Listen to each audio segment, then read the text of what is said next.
হাই everyone, সকলোকে স্বাগতম জনাইছোঁ মোৰ এটা নতুন ভিডিঅ'লৈ। আজি আপোনালোকলৈ লৈ আহিছোঁ নৰসিংহৰ সৈতে চিকেনৰ ৰেচিপি এটা। যিসকল নতুন বন্ধু বান্ধৱীয়ে মোৰ চেনেলটো প্ৰথমবাৰৰ বাবে চাইছে, প্লিজ ছাবস্ক্ৰাইব কৰি দিব। তেনেহ'লে দেৰি নকৰি বলক ভিডিঅ'টো আৰম্ভ কৰোঁ। ইয়াৰ বাবে 500 গ্ৰাম ব্ৰইলাৰ চিকেন লৈছোঁ। অলপ পিঁয়াজ মিহি মিহিকৈ কাটি লৈছোঁ। এটা আলু টুকুৰা কৰি কাটি লৈছোঁ। এটা বিলাহী দীঘল আকাৰত কাটি লৈছোঁ। দুটা কেঁচা জলকীয়া ফালি লৈছোঁ আৰু নহৰু আদা অলপ থেথেলিয়াই লৈছোঁ। অলপ নৰসিংহৰ পাত লৈছোঁ। পাতখিনি মই ভালদৰে ধুই লৈছোঁ।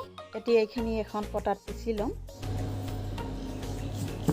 আপোনালোকে খুন্দনা নাইবা মিক্সিটো পিচি ল'ব পাৰে, কিন্তু পটাত পিচিলে ইয়াৰ সোৱাদটো বহুতেই বেছি হয় আৰু খাবলৈও ভাল হয়।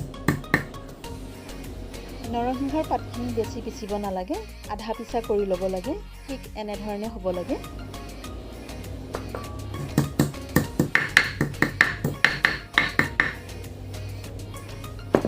এনেদৰে মই গোটেইখিনি পিচি ল'লোঁ।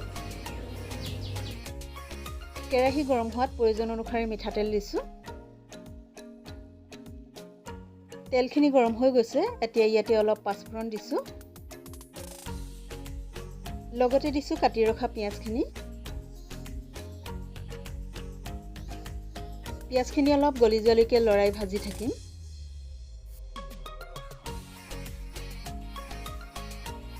পিঁয়াজখিনি ভজা হৈ গৈছে। এতিয়া ইয়াতে নহৰু আদা আৰু জলকীয়াখিনি দিছোঁ।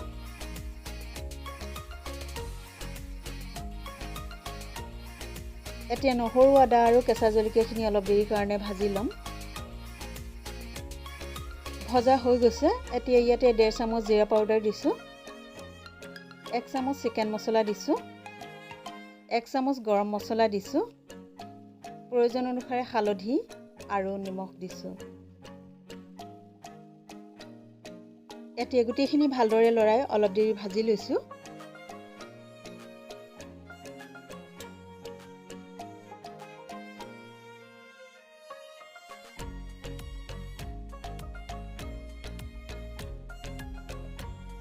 এতিয়া ইয়াতে মাংসখিনি দিছোঁ।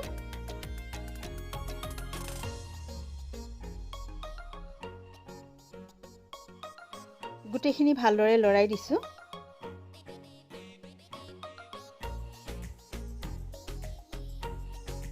এতিয়া দিছোঁ কাটি ৰখা বিলাহীখিনি।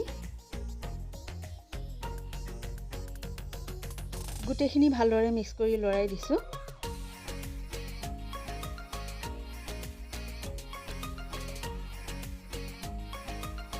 এতিয়া ঢাকোন মাৰি 10-15 মিনিট লৰাই ভাজি থাকিম। 15 মিনিটৰ পিছত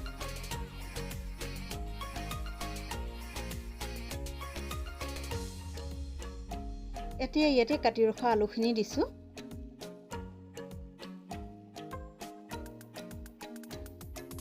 গোটেইখিনি ভালদৰে লৰাই দিছোঁ।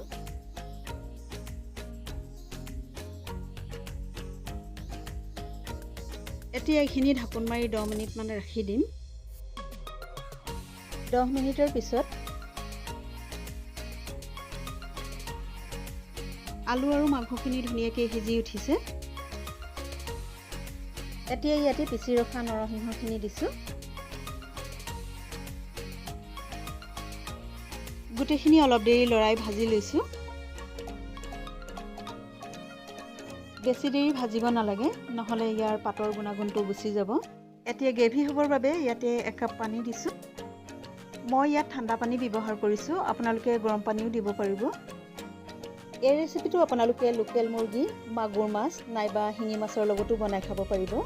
বিশেষকৈ ৰোগীসকলে এই ৰেচিপিটো বনাই খালে অধিক উপকৃত হ'ব। এতিয়া মাংসখিনি 10 মিনিটমান ঢাকোন মাৰি উতল আহিবলৈ দিম। 10 মিনিটৰ পিছত